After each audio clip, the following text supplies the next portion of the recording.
BCN news కి స్వాగతం. నా పేరు వరుణ్. ముందుగా బులెటిన్ హెడ్లైన్ చూద్దాం.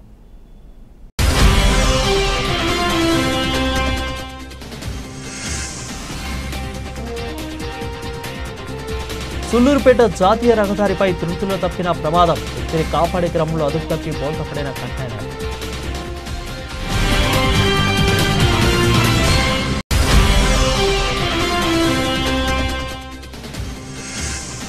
గూడూరు పట్టణంలోని శ్రీ సాయిబాబా మందిరంలో గురువారం సందర్భంగా బాబాకు ప్రత్యేక పూజలు. అనంతరం మందిరంలో భారీ అన్నదాన కార్యక్రమం. ఈ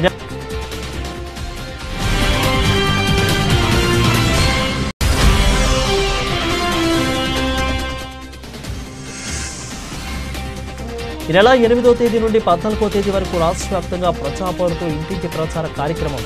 ఆర్టీఓ కార్యాలయం ముందు ధర్నా నిర్వహించిన సిపిఎం నాయకులు.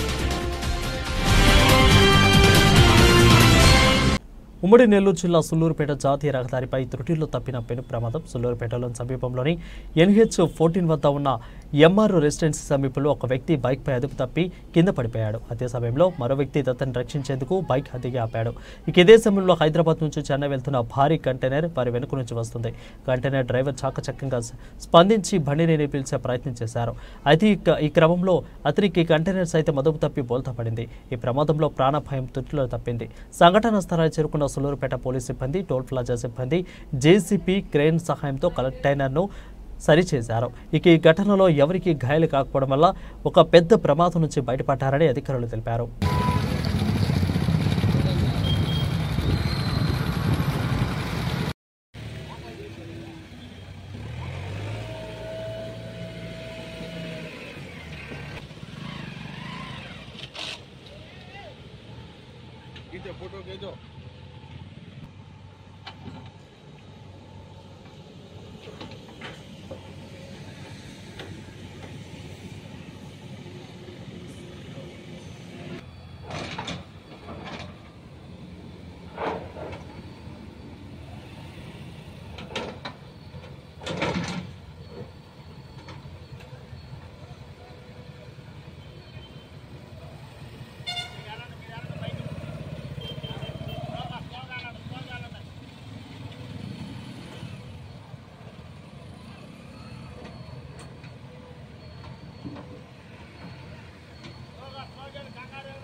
తిరుపతి జిల్లా గూడూరు పట్టణంలోని శ్రీ సాయిబాబా మందిరంలో గురువారం సందర్భంగా బాబాకు ప్రత్యేక పూజలు నిర్వహించారు. అనంతరం మందిరంలో భారీ అన్నదాన కార్యక్రమం జరిగింది.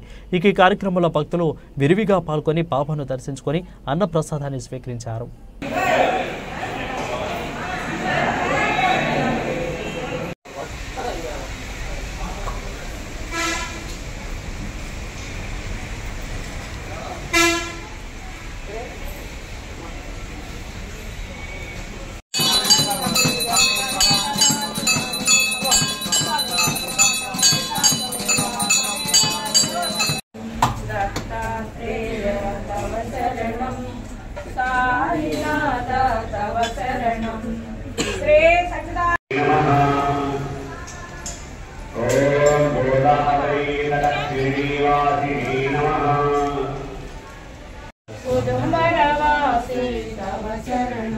మాలు ఇచ్చాను. జై శ్రీ గురుదేవ.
ప్రజాపోరు కార్యక్రమంలో భాగంగా ఈ నెల 8వ తేదీ నుంచి 14వ తేదీ వరకు కూడా రాష్ట్ర వ్యాప్తంగా ప్రజాపోరుతో ఇంటింటి ప్రచార కార్యక్రమాన్ని భాగంగా గూడూరు డివిజన్లోని ప్రజల సమస్యలను నాయకులు తెలుసుకొని ఆ సమస్యల పరిష్కారం కోసం గూడూరు ఆర్టీఓ కార్యాలయం ముందు ధర్నా చేపట్టడం జరిగిందని సిపిఎం పార్టీ నాయకులు చెప్పారు. ఇక విద్యుత్ ఛార్జీలు తగ్గించాలని, కూటమి ప్రభుత్వం ఇచ్చిన హామీలను వెంటనే అమలు చేయాలని, విద్యుత్ ఛార్జీలలో వచ్చే ట్రూ ఆఫీసర్లు కూడా ఛార్జీలు అదేవిధంగా రాష్ట్ర ప్రభుత్వం భరించాలని, కూటమి ప్రభుత్వం అధికారంలోకి వస్తే ఇలాంటి విద్యుత్ ఛార్జీలు పెంచుకోమని చెప్పి అధికారంలోకి వచ్చిన ముఖ్యమంత్రి చంద్రబాబు నాయుడు మాట తప్పడం మంచిది కాదని వారు అన్నారు.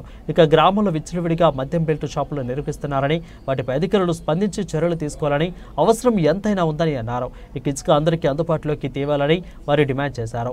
ఇక నిరుద్యోగులకు నిరుద్యోగ భృతి చెల్లించాలని అన్నారు.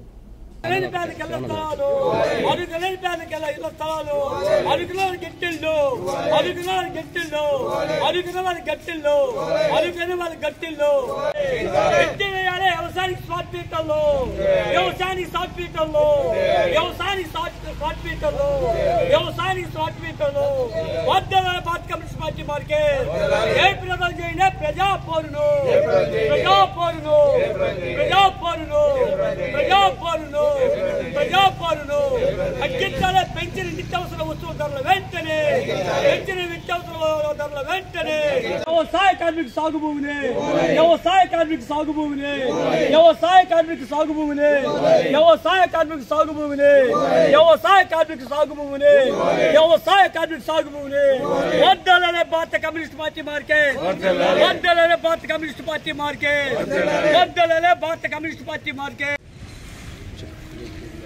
ఈ ప్రజాపోరు కార్యక్రమాన్ని రాష్ట్ర వ్యాప్తంగా, మండలాల వ్యాప్తంగా సిపిఎం పార్టీ ఆధ్వర్యంలో నిర్వహించడం జరిగింది. కారణం ప్రభుత్వాలు మారుతున్నాయే కానీ ప్రజల సమస్యలు అనేటి అలాగే తెస్టేసి కూర్చున్నాయి. దీని మీద కూటమి ప్రభుత్వం మొన్న బడ్జెట్ అనేది ప్రవేశపెట్టింది. ఈ బడ్జెట్లో ఎవరికి ఏమి ఉపయోగపడే విధానాలను తీసుకురాలేదు, ప్రవేశపెట్టలేదు.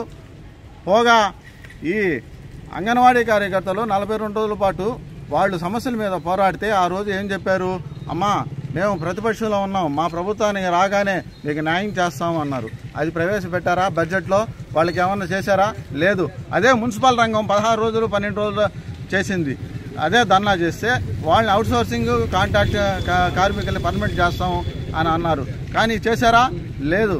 మీరు ప్రభుత్వం రాకముందు ఇచ్చిన వాగ్దానాల్ని ఇంతవరకు అమలు చేయలేదు. ఇసుక అన్నారు, ఇసుక ఎక్కడ అందుబాటులోకి వస్తుంది? ప్రతిరోజు ఇసుక మీద ప్రకటనలు వస్తున్నాయి. పాలకుల మీద మేము చర్యలు తీసుకుంటామని చెప్పి నారా ముఖ్యమంత్రి చంద్రబాబు నాయుడు చెప్తానే ఉన్నారు. ఎక్కడన్నా ఏదన్నా జరిగితే మేము ఒప్పుకునే ప్రసక్తే లేదని. ఎక్కడ? అదేవిధంగా అదే ఛార్జీలు అదే విధంగా డిమాండ్ రూపంలో జరిగిపోతూ ఉంది. బెల్ట్ షాపులతో ఏరులై పారుతూ ఉంది. స్థానిక సమస్యల మీద వస్తాం. స్థానిక సమస్యల మీద ఇక్కడ అండర్ బ్రిడ్జి ఉంది. అండర్ బ్రిడ్జ్ కొన్ని వందల సంవత్సరాల నుంచి అక్కడ అట్టాగా ఉంది. నిత్యం 4-5 మంది పోలీసులు ఉండాలి, కాపలా కాయాలి. లేకపోతే ముఖ్యమంత్రి పైన, ప్రధానమంత్రి పైన, ఎవరు పోయినా కానీ అక్కడ ట్రాఫిక్ జామ్ అవుతుంది. నిత్యం కనురెప్ప పాటు నిర్లక్ష్యం వహిస్తే అక్కడ ట్రాఫిక్ జామ్ గంటలు ఆగిపోతుంది, స్తంభించిపోద్ది గూడూరు. దాని మీద పక్కన అదేవిధంగా ఇంకొక నిర్మాణం చేపట్టి రాకపోకల అంతరాయం లేకుండా చేయాలని మేము పాలకులకు విజ్ఞప్తి చేస్తున్నాం. పోతే ఫ్లైఓవర్ బ్రిడ్జ్ ఉంది, 12 సంవత్సరాలు అయిపోయింది. చాలామంది దాన్ని శంకుస్థాపన చేశారు, దాన్ని చేతులు మారాయి. అయినా కానీ పాలకులు మారారు, ప్రభుత్వాలు మారాయి. ఆ బ్రిడ్జి ఎక్కడేసిన గొంగలు అక్కడే ఉంది. నిత్యం ట్రాఫిక్ రైలు అవతల అయితే 2 టౌన్లు అయితే 1 టౌన్ కన్నా ఎక్కువ పెరిగింది. దాని మీద దృష్టి పెట్టండి, దయచేసి న్యాయం చేయాలని చెప్పి మేము కోరుతున్నాం. ప్రజా పంపిణీ కార్యక్రమంలో భాగంగా నిత్యావసర వస్తువులు ఇప్పుడు 1-2 వస్తువులు ఇస్తున్నారు. గత ప్రభుత్వం ఏదే విధంగా ఇచ్చిందో అదే విధంగా ఇస్తున్నారు, మార్పు అనేది లేదు. 16 రకాల వస్తువులు ఖచ్చితంగా నిత్యావసర వస్తువులు ఇవ్వాల్సిన అవసరం ఉంది. పక్క దేశాలు ఏ విధంగా ఇస్తున్నాయో దాన్ని దృష్టిలో పెట్టుకొని ఇవ్వాల్సిన అవసరం ఉందని చెప్పి ఈ ప్రజాపౌర కార్యక్రమంలో మేము డిమాండ్ చేస్తున్నాం సిపిఎం పార్టీ తరఫున. ఈరోజు రాష్ట్ర కమిటీ, జిల్లా కమిటీ పిలుపు మేరకు కూడా ప్రజాపౌర కింద ఈరోజు ఆర్డీఓ కార్యాలయం ముందు ఈ యొక్క ధర్నా కార్యక్రమం కూడా నిర్వహించడం జరిగింది. ఈ ధర్నాన్ని ఉద్దేశించి కూడా గత ప్రభుత్వం చంద్రబాబు నాయుడు ప్రతిపక్షం ఉన్నప్పుడు కూడా పేద ప్రజలందరికీ నేను అండగా ఉంటాను, అన్ని వైపులు కూడా మీకు అనుకూలమైన పద్ధతులు నడుచుకుంటాం మా ప్రభుత్వం నుంచి కూడా చెప్పడం జరిగింది. దాంతో మన ప్రజలందరం కూడా కలిసి గత ప్రభుత్వం ఏగలాగి రుసుగుబడిపోయిన తర్వాత ఈ ప్రభుత్వాన్ని గెలిపించుకుంటే మనకు అండగా ఉంటాడని ఉద్దేశపూర్వకంతో గెలిపించుకున్నాం. కానీ ఆయన ఇచ్చిన హామీలు మనకి ఒక్కరు కూడా నెరవేర్చకపోయినాడు. అతను నెరవేర్చకపోగా కూడా ఈరోజు కడుపు తిండి పెట్టే రైతుల సంగతి మనకు అందరికీ తెలుసు. వాళ్ళు కూడా పొలాలకు మీటర్లు పెట్టి వాళ్ళని కూడా నానా ఇబ్బందులు చేయాలని చెప్పి కూడా గురి చేస్తున్నాడు. గతంలో ఈయన ఉన్నప్పుడు కూడా ఆయన ఏం చెప్పాడంటే, నేను ఎత్తుకోవటమే విద్యుత్ మీటర్ పెట్టనేము, రైతులకు అండగిస్తాము, అన్ని వైపులు కూడా నేను ఉంటానని కూడా పదే చెప్పాడు. ఆ విధంగా ప్రతి ఒక్క వస్తువు మీద కూడా విపరీతంగా రేటు పెంచేసి అదే స్పాట్ మీటర్లు పెట్టాడంట. మరి ఆయన ఇచ్చిన వాగ్దానాల్లో కూడా విద్యార్థులకు వయోవృత్తి 2,000 రూపాయలు, రైతుకి 20,000 రూపాయలు ఇస్తామన్నారు. విద్యార్థికి కూడా 3,000 రూపాయలు ఉద్యోగం వచ్చి నాకు ఇస్తానని చెప్పి ఇట్టా ఆడబడుచులకి ఎన్నెన్నో పథకాలు కూడా చెప్తుందని మనందరం విన్నాం. ఈరోజు ఆయన ప్రభుత్వానికి వచ్చిన చేసిన 2 ఒకటి మస్టానికి పెన్షన్ కంటిన్యూ ఇస్తున్నాడు. అదేవిధంగా గ్యాస్ ఉచిత గ్యాస్ అన్నాడు. ఆ గ్యాస్ ఎంత మాత్రం ఇస్తున్నాడు ఇప్పుడు జిల్లా ఏడో నలుమూలలో ఆడొకటి ఇచ్చుకుంటూ మిగతా కూడా ఆపేయడం జరుగుతుంది. కానీ ఏదేమైనా కానీ ఈ యొక్క పరిపాలన ఈ యొక్క కొంతకాలంలోనే ఏందనేది మనకి అర్థమవుతుంది. అది సరైన పద్ధతి కాదు. మేము చెప్పేది ఏంటంటే తమను ఇచ్చిన హామీలు కూడా వెంటనే నెరవేరాలా, ఉద్యోగులు ఇవ్వాలా, అదేవిధంగా నిరుద్యోగులకు కూడా పార్టీమైన ఉద్యోగాలు పెట్టుకోవాలా, ఎన్ని ఇచ్చినట్టు అమలు చేయాలని చెప్పి మేము ఈరోజు ఆర్డీఓస్ ముందు ధర్నా చేసి సిపిఎం పార్టీగా డిమాండ్ చేస్తున్నాం. తిరుపతి జిల్లా పుత్తూరులోని పలు దుకాణాల్లో వస్తువులను కొంటూ దొంగ నోట్లను చలామణి చేస్తున్న అనుమానితులను పోలీసులు అదుపులోకి తీసుకుని విచారించారు. తిరుపతి చెర్లోపల్లి సర్కిల్ వద్ద నివాసం ఉంటున్న రమేష్, అతని భార్య సంధ్య, కుమార్తె ఈషా, వారి స్నేహితులు మునికృష్ణారావు ఇంటిలో పోలీసులు సోదాలు చేయగా వారి వద్ద దొంగ నోట్ల ముద్రణకు కావలసిన వస్తువులను ప్రింట్ చేసి కట్ చేయడానికి సిద్ధంగా ఉన్న 100-500 నోట్లను స్వాధీనం చేసుకున్నారు.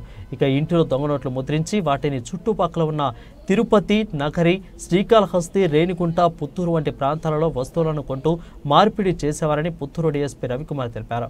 ఇక దొంగ నోట్ల ముద్రణకు పాల్పడిన 4 అరెస్టు చేసి వారిని ఉపయోగించిన వస్తువులను అదేవిధంగా వారి కారు స్వాధీనం చేసుకుని అదుపులోకి తీసుకున్నట్లు ఆయన తెలిపారు.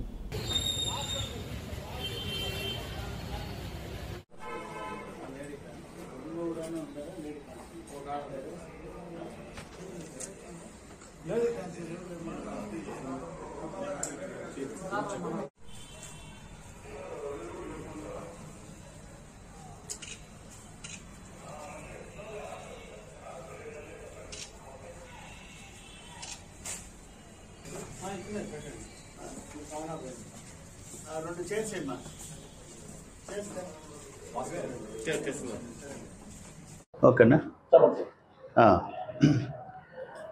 నిన్నటి రోజు అనగా 9వ తారీఖు సాయంత్రము 6 గంటల సమయంలో ఒక రమేష్, అతనికి కూతురు వరుస అయ్యే ఈషా అనే అమ్మాయి, వాళ్ళిద్దరూ కలిసి పుత్తూరు టౌన్లో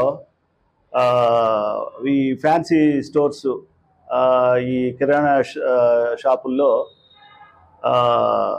వస్తువులు కొంటూ వాళ్ళకి అనుమానం వచ్చింది.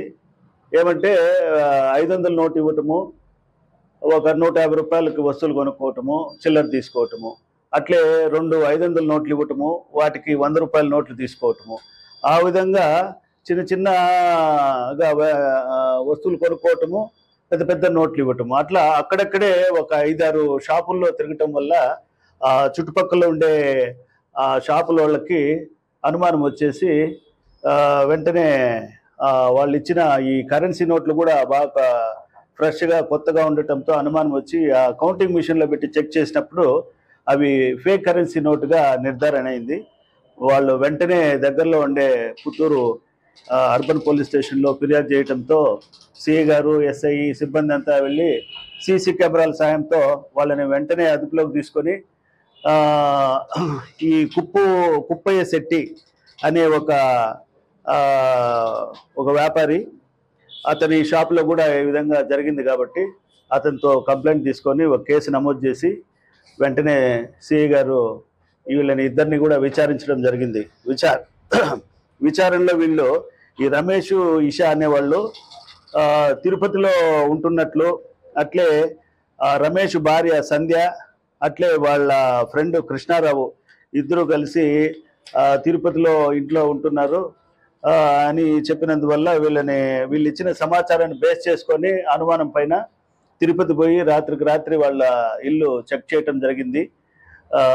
మీడియేటర్స్ని తీసుకొని సిఐ గారు అండ్ ఎస్ఐ గారు వాళ్ళ ఇంట్లో పరిశీలించినప్పుడు ఇంటినంతా ఈ దొంగ నోట్లు తయారు చేసేదానికి కావాల్సిన పరికరాలన్నీ ఇప్పుడు మీరు ఇటు చూస్తున్నారు. ఈ కలర్స్, ప్రింటర్స్, స్కానర్స్ ఇవన్నీ కూడా ఆ ఇంట్లో ఉన్నాయి.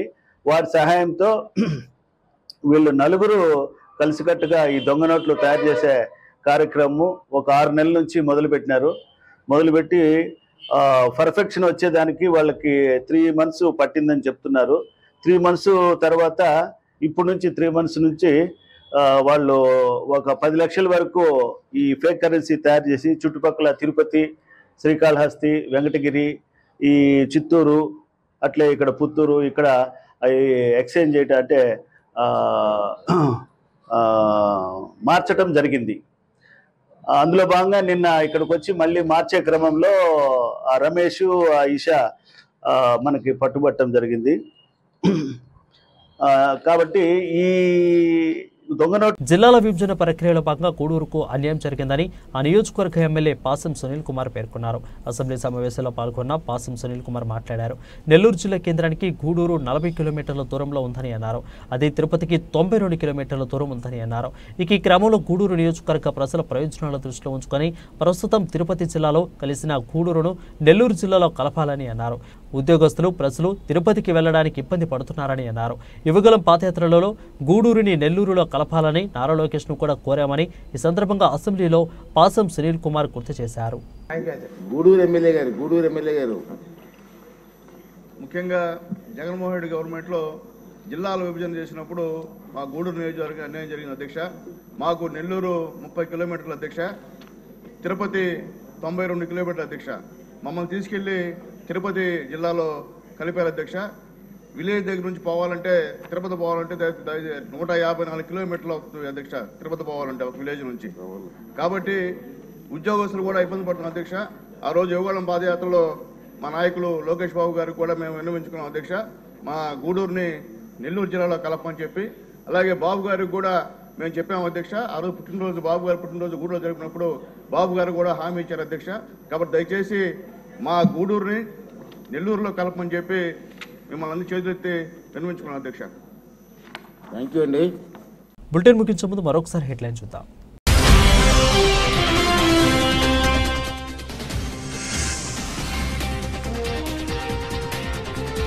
సుల్లూరుపేట జాతీయ రహదారిపై త్రుటిలో తప్పిన ప్రమాదం. వ్యక్తిని కాపాడే క్రమంలో అదుపు తప్పి బోల్తపడిన కంటైనర్.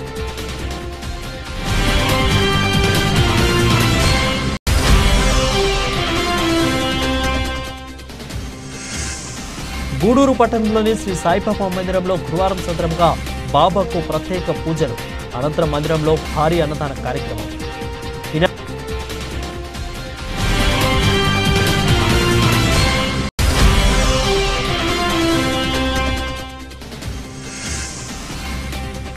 నెల 8వ తేదీ నుండి 14వ తేదీ వరకు రాష్ట్ర వ్యాప్తంగా ప్రజాపౌరుతో ఇంటింటి ప్రచార కార్యక్రమం. ఆర్టీఓ కార్యాలయం ముందు ధర్నా నిర్వహించిన సిపిఎం నాయకులు. ఇవి ఇప్పటి వరకున్న బులెటిన్ అప్డేట్స్. మరిన్ని అప్డేట్స్ కోసం చూస్తూనే ఉండండి PCN న్యూస్.